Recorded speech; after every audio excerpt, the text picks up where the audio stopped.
Hello guys, welcome back to our channel. I am Jay, old is gold movie explainer. आज हम लेके आए हैं आपके लिए एक बेहतरीन historical movie Bajirao Mastani. So guys, इसका एक्सप्लेन शुरू होने से पहले अगर अभी तक आपने हमारे चैनल को सब्सक्राइब नहीं किया है तो चैनल को सब्सक्राइब कर बेल आइकन के बटन को ज़रूर प्रेस कर लें। तो हमें मूवी के शुरुआत में ही एक रेजोनेटिंग वॉइस में ये पता चलता है कि ये कहानी उस वक्त की है जब मराठा साम्राज्य का ध्वज छत्रपति शाहू जी महाराज के हाथों में लहरा रहा था। तो मूवी शुरू होते ही हम छत्रपति शाहू जी महाराज को देखते हैं, जिसका रोल निभाया है महेश मंजेकर ने। वो अपने दरबार में कहते हैं कि जिस तरह खुशबू बिना हवा के अधूरी होती है, उसी तरह राजा बिना प्रधान के अधूरा होता है, क्योंकि उनके मुख्य प्रधान पेशवा बालाजी विश्वनाथ के निधन हो जाने की वजह से उनके मुख्य प्रधान की कुर्सी खाली हो चुकी थी, जिसके वजह से उन्हें अब प्रधान चाहिए था, यानी एक नया पेशवा। तो वहीं दरबार में इस बात का चुनाव होता है कि कौन उस कुर्सी के लायक है। तो सबसे पहले उस कुर्सी की जिम्मेदारी लेना चाहते थे वहीं पर खड़े पंत प्रतिनिधि, जिसका रोल निभाया है आदित्य पंचोली ने। तब दूसरी तरफ खड़े अंबाजी पंत बोलते हैं कि महाराज, इस वक्त इस राज्य में सिर्फ एक ही तलवार है जो पेशवा के पगड़ी का मान रख सकती है, यानी इस कुर्सी के योग्य और कोई नहीं बल्कि सिर्फ बालाजी राव भल्लाल यानी पूर्व प्रधान बालाजी विश्वनाथ का बेटा है। वहीं के बाद बाजीराव दरबार में आते हैं इस मूवी में, जिनका रोल निभाया है रणवीर सिंह ने। तभी वहां पर खड़े पंत प्रतिनिधि बाजीराव को एक चुनौती देते हैं। वहीं भरे दरबार में थोड़ी दूर पर एक मोर का पंख जमीन में लगा के खड़ा कर दिया जाता है। तभी पंत प्रतिनिधि बाजीराव को कहते हैं कि वो अपने तीर से उस मोर के पंख को दो टुकड़े कर दें। उनका कहना था कि वो अपना शस्त्र चला के अपने शास्त्र का भी ज्ञान दें। तभी बाजीराव उस मोर के पंख के जमीन में धंसे हुए हिस्से पर तीर मार के दो टुकड़े में कर देते हैं, पर फिर भी वो मोर का पंख उसी जमीन में लगा रह जाता है। तभी वहां पर खड़े पंत प्रतिनिधि बाजीराव का मजाक उड़ाते हैं कि पंख तो वैसे ही वैसे खड़ा है, कटा कहाँ पर है। तभी बाजीराव कहते हैं कि चीते की चाल, बाज की नजर और बाजीराव के वार पर संदेह नहीं करते, कभी भी मात दे सकते हैं। जाके देखो, वो मोर का पंख नीचे से कट चुका है, और जब देखा जाता है तो सच में वो पंख नीचे से कट चुका होता है। और तभी बाजीराव छत्रपति शाहू जी महाराज को कहते हैं कि ये था मेरे शस्त्र का परिचय, और अब शास्त्र का भी ज्ञान सुनिए। वो मिट्टी है हिंदुस्तान की और वो मोर का पंख है मुगल सल्तनत का पेड़, और तीर मराठा साम्राज्य का। मतलब बड़े से बड़े पेड़ के जड़ पर जब वार करो तो पेड़ खुद ब खुद गिर जाता है। वहीं से बाजीराव को वहां का पेशवा यानी मुख्य प्रधान बना दिया जाता है, और फिर पेशवा बनने की खुशी का जश्न मनाते हुए बाजीराव जा रहे होते हैं। तभी महल के फर्स्ट फ्लोर पर बाजीराव की पत्नी काशीबाई को देखा जाता है, जिसका रोल निभाया है प्रियंका चोपड़ा ने। उसके बाद देखा जाता है कि बाजीराव के तलवार में बिजली सी तेज चमक, इरादों में हिमालय जैसी बुलंदी और आंखों में सिर्फ एक ही सपना, अपने साम्राज्य को पूरे देश में फैलाना। 10 साल में बाजीराव भल्लाल ने आधे हिंदुस्तान पर कब्जा जमा लिया। दक्षिण के निजाम से लेकर दिल्ली के मुगल दरबार तक बाजीराव के बहादुरी का किस्सा सुनाया जाने लगा। वहीं के बाद देखा जाता है कि बाजीराव अपने सिपाहियों को प्रोत्साहित करते हुए कहते हैं कि अपनी धरती, अपना राज, सारे देश पे अपना साम्राज्य। फिर कहते हैं कि मराठाओं के पास दुश्मन जितनी दौलत हो या ना हो, पर युद्ध में बहाने के लिए खून बहुत ज्यादा है। हमारी हर सांस पर मराठा साम्राज्य का हम पर उधार है। आंधी रोके तो हम तूफान, और अगर तूफान रोके तो हम आग का दरिया। अब गुलामी की जंजीर नहीं, सिर्फ जीत का गुलाल होगा। ये शपथ थी बाजीराव भल्लाल की। और जब बाजीराव अपनी जंगों में बिजी थे तब उनके सम्मान के लिए पूना में एक शानदार महल बनवाया गया, जिसका नाम रखा गया शनिवार वाड़ा। उसके बाद देखा जाता है कि बाजीराव सिरोंजा के रास्ते पर एक जंगी मैदान में थे। तभी अचानक उनसे मदद मांगने आती हैं बुंदेलखंड के राजा छत्रसाल की बेटी मस्तानी। तभी हम इस मूवी के मेन हीरोइन यानी मस्तानी को देखते हैं, जिसका रोल निभाया है दीपिका पादुकोण ने। और वो बाजीराव को बताती हैं कि उनके किले को मोहम्मद बंकज ने चारों तरफ से घेर रखा है। मस्तानी को बुंदेलखंड के लिए मदद की जरूरत है, पर पहले तो बाजीराव जाने से मना करते हैं क्योंकि बाजीराव को सिरोंजा जल्दी पहुंचना था। तभी मस्तानी बाजीराव को बताती हैं कि वो बाजीराव को बिना लिए वापस नहीं जाएंगी, क्योंकि ऐसे हालात में बाजीराव उसकी मदद नहीं करेंगे तो हजारों बहन बेटियां जंग की भेंट चढ़ जाएंगी। वहीं पर यह भी देखा जाता है कि मस्तानी बहुत अच्छी तलवारबाजी भी कर लेती हैं। तब ऐसा सुन बाजीराव बुंदेलखंड जाने को तैयार हो जाते हैं, और फिर बेहतरीन रणनीति से बाजीराव ने मोहम्मद बंकज को हराकर बुंदेलखंड को मुसीबतों से बचाया। पर वहीं देखा जाता है कि जंग के लास्ट में दुश्मन का एक सिपाही बाजीराव को मारने जा रहा था, पर उसी वक्त मस्तानी ने अपनी जान को जोखिम में डालकर बाजीराव को बचा लिया। पर बाजीराव के तलवार का घाव मस्तानी के पीठ पर लग गया और मस्तानी वहीं बेहोश हो जाती है। तभी बाजीराव मस्तानी को लेके बुंदेलखंड के किले में जाते हैं और फिर वहीं मस्तानी का इलाज होता है। तभी अगले दिन बाजीराव बुंदेलखंड के राजा छत्रसाल से मस्तानी की खैरियत पूछते हैं और अपने सफर पर निकलने की इजाज़त मांगते हैं। तभी राजा छत्रसाल जाने की इजाज़त तो नहीं देते, उनका कहना था कि बाजीराव अगले दिन होली मना के तब जाएं। तभी बाजीराव अगली घड़ी में मस्तानी से मिलने जाते हैं और मस्तानी का जख्म देखते हैं और देखते ही देखते अपने खंजर को गर्म कर मस्तानी का जख्म उसी खंजर से जलाकर वो खंजर मस्तानी के हाथ में दे देते हैं। यहाँ पर बाजीराव का मतलब ये था कि मस्तानी का जख्म जल्दी से ठीक हो जाए, इसीलिए उस जख्म को जलाया था ताकि उसमें जहर न फैले, और इसीलिए वो खंजर जलाकर मस्तानी के हाथ में देते हैं। पर मस्तानी का खंजर लेने का मतलब तो कुछ और ही था, क्योंकि बुंदेलखंड में राजपूतों के वहाँ एक रिवाज थी कि उनके वहाँ खंजर लेके भी शादी होती थी। यानी मस्तानी वो खंजर लेते हुए दिल ही दिल में बाजीराव को अपना पति मान चुकी थी, क्योंकि अब उनको बाजीराव से मन ही मन प्यार हो चुका था। फिलहाल ये स्टोरी और आगे बढ़ जाती है। ये सारी बातें बिना जाने समझे बाजीराव अपने घर वापस चले जाते हैं। यही देखा जाता है कि बाजीराव अपने नए महल में आते हैं जो इनके सम्मान में बनवाया गया था। उसके बाद अगली सीन में हम बुंदेलखंड को देखते हैं, जहां सूरत ले जाने के लिए यानी बाजीराव के महल में भेजे जाने वाले बहुत से अनमोल तोहफे तैयार किए जा रहे हैं। और इसी के साथ मस्तानी भी अपने माँ बाप से इजाज़त मांगती है खुद सूरत यानी बाजीराव के महल में उन तोहफों के साथ जाने के लिए। वहीं पर यह भी देखा जाता है कि मस्तानी की माँ एक मुसलमान थी और उनके फादर एक राजपूत थे। मतलब इनकी भी कहानी कुछ अकबर जैसी ही थी, जैसे अकबर खुद एक मुसलमान थे और रानी जोधा एक राजपूत। तभी मस्तानी की माँ रूहानी बेगम मस्तानी को सूरत जाने से मना करती हैं कि पता नहीं बाजीराव को वो खंजर से शादी होने वाली रस्म के बारे में पता भी है या नहीं, इस बात को वो मानते भी हैं या नहीं। तभी मस्तानी के पिता राजा छत्रसाल अपनी पत्नी को समझाते हैं कि मस्तानी दोनों धर्म को बराबर मानती है, एक तरफ नमाज पढ़ती है तो दूसरे तरफ कृष्ण की पूजा भी करती है। वो दोनों धर्म को बराबर से मानती है और फिर अब जब उसने जाने का फैसला ले ही लिया है तो उसे जाने दिया जाए। वहीं के बाद मस्तानी भी उन कीमती उपहारों के साथ खुद भी पालकी में बैठ के सूरत पहुंच जाती है। और यहाँ पहुंचते ही मस्तानी की मुलाकात सबसे पहले बाजीराव की माँ से होती है, यानी राधा माँ, जिनका रोल निभाया है तन्वी आजमी ने। तभी माँ साहब और मस्तानी साहिबा की काफ़ी बातचीत होती है और मस्तानी तो बातों ही बातों में वो खंजर जो बाजीराव ने मस्तानी को दिया था वो भी दिखा देती हैं और साथ में ये भी बता देती हैं कि उनके वहाँ शादियाँ खंजरों से भी हुआ करती हैं। और ये सुनते ही माँ साहिबा काफ़ी गुस्से में आ जाती हैं। उनके गुस्सा होने की कई वजह थी।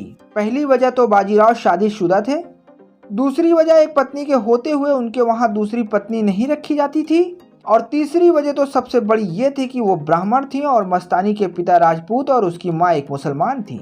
फिर इतने कारणों के बाद वो भला मस्तानी को कैसे स्वीकार कर लेती। इसी वजह से माँ साहिबा ने मस्तानी को पास में नाचने वालों के जनान खाने में भेज दिया, पर इस बात का पता बाजीराव को भी नहीं चलने दिया। उसके बाद हम रात के सीन में बाजीराव को देखते हैं जो अपने शनिवार वाड़ा के अंदर शीश महल को देखने जाते हैं, जो इतना ज़्यादा खूबसूरत बनाया गया है कि जिसका कोई जवाब नहीं। उस शीश महल की खासियत ये थी कि जो उसके बीचों बीच खड़ा होता उसको वहाँ के आईने के मदद से काशीबाई के रूम में देखा जा सकता था। इसके अगले दिन महल के उसी शीश महल में एक महोत्सव होता है जिसमें मस्तानी खुद आकर नाचती और गाती हैं। तभी एक बहुत ही खूबसूरत सॉन्ग होता है, कहते हैं ये दीवानी मस्तानी हो गई, मशहूर मेरे इश्क की कहानी हो गई, दीवानी हाँ दीवानी मैं दीवानी हो गई। बहुत ही खूबसूरत सॉन्ग है ये और इसे बेहद ही उम्दा तरीके से फिल्माया गया है। और यही नाचते हुए मस्तानी बाजीराव को अपने हाथों से इशारा करते हुए नमस्तक करती हैं और फिर बाजीराव इनको देखकर काफ़ी खुश होते हैं। और इस सॉन्ग के लास्ट में बाजीराव खुद आकर मस्तानी से अगले दिन मिलने की बात बोलते हैं। फिर वहीं हम रात के सीन में माँ साहिबा को मस्तानी साहिबा के महल में आकर मुलाकात करते हुए देखते हैं, जहां वो मस्तानी को वहां की परमानेंट नाचने वाली का खिताब देते हुए घुंघरू देकर जाती हैं। तभी हम शाम के सीन में छत्रपति शाहू जी महाराज को देखते हैं, जिनके दरबार में मुलाकात के लिए बाजीराव भी गए हुए हैं।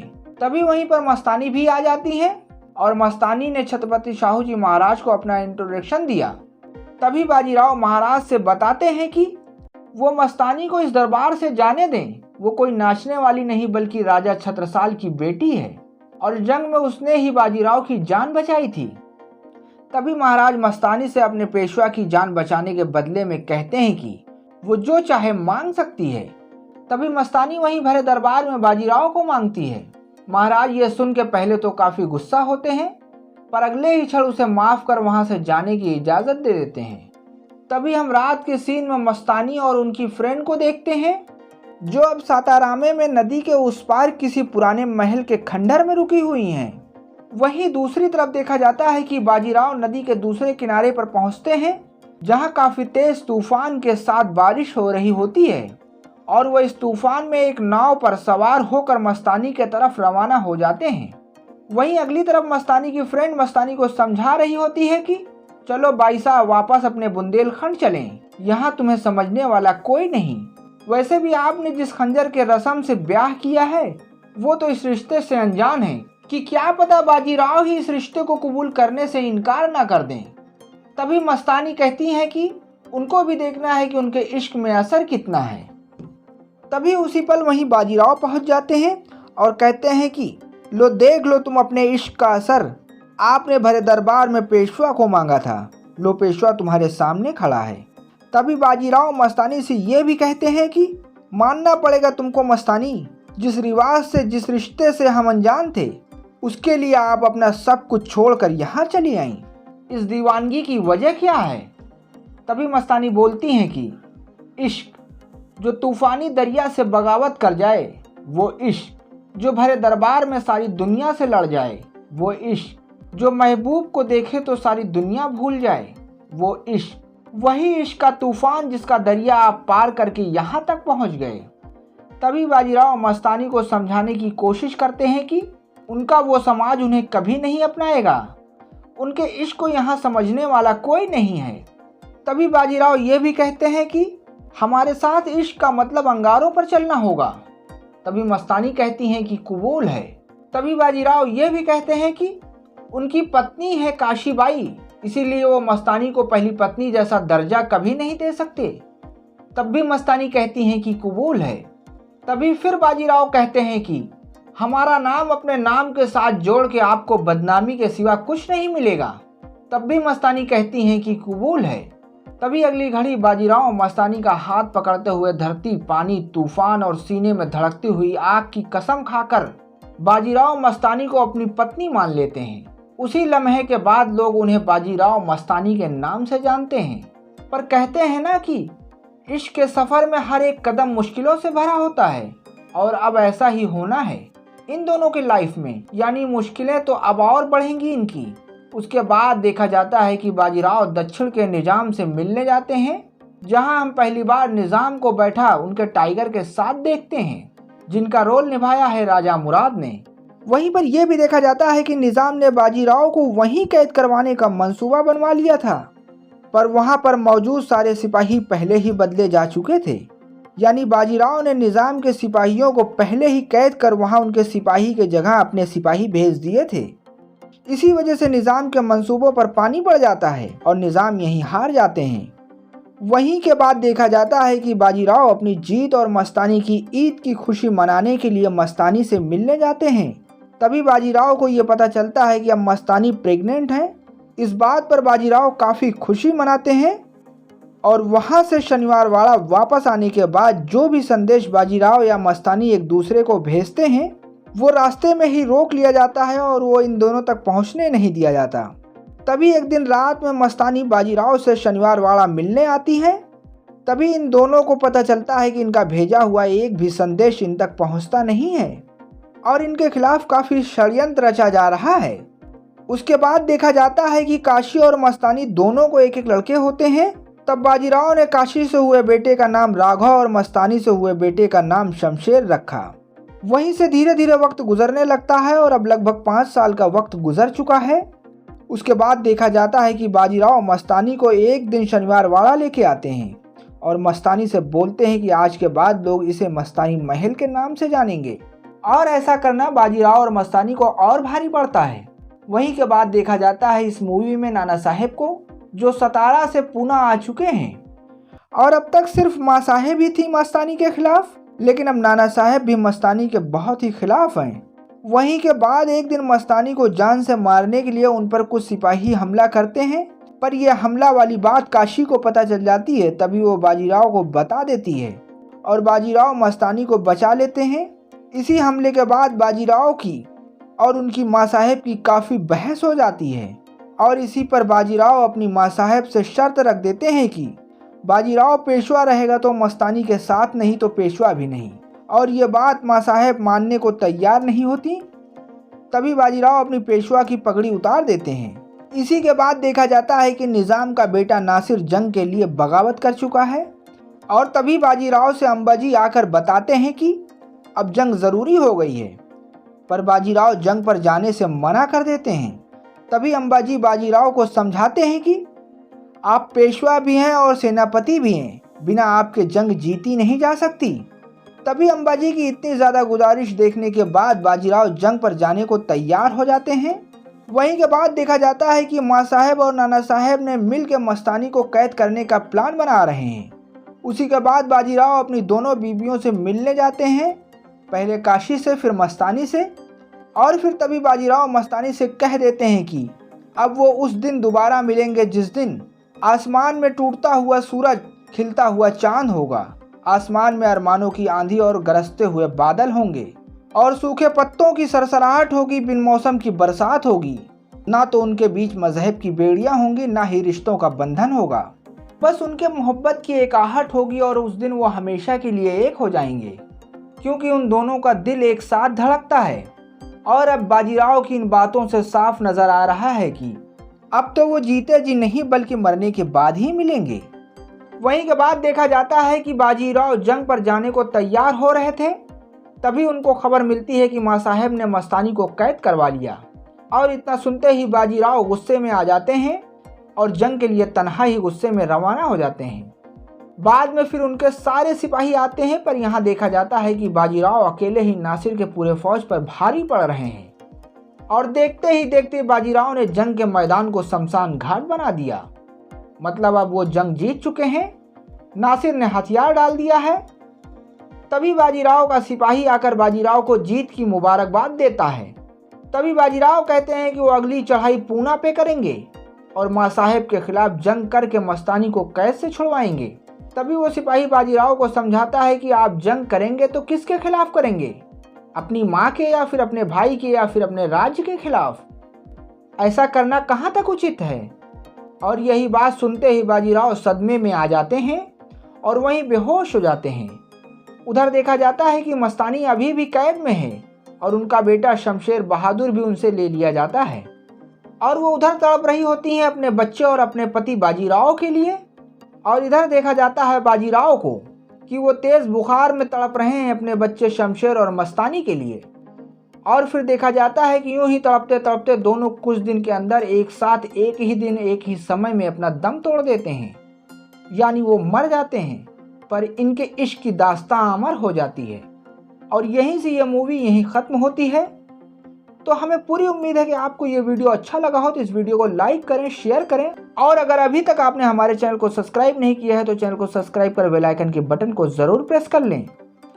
तो हम आपसे मिलते हैं नेक्स्ट वीडियो में। Take care.